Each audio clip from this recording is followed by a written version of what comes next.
All right, today we're going to cover the field strip and reassembly of the CZ P10.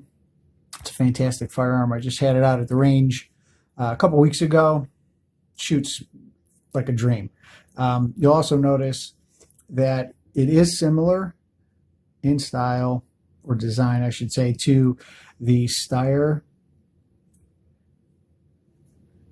A1. They've got very low bore axis, which helps with felt recoil. So those of you with Glocks are going to notice some similarities in the takedown. And we'll go ahead and get started, and you'll notice it as soon as you see it. All right, so firearm is empty. We've got no magazine. We've got no round chambered.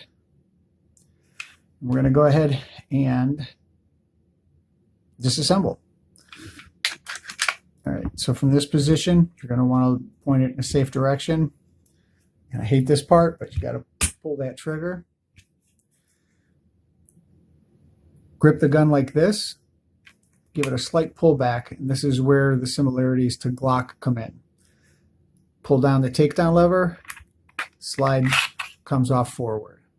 Now, this gun wasn't featured in either one of my books, but I love this gun, so you're going to get a video on it. From here, it's straightforward. Remove the recoil spring.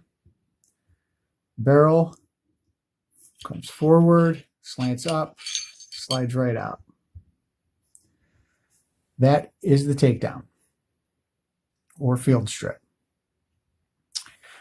Reassembly is literally just a reversal of the disassembly. Take your barrel, tilt it, slide forward, slide back. The recoil spring, the small plastic piece, goes in forward. Press forward, slide that into the barrel lug. Take the slide, line it up with the slide rails, bring it back, grip it the same way, pops right back into place. That's it. All right, let me know if you have any questions, subscribe and like, and we will talk soon.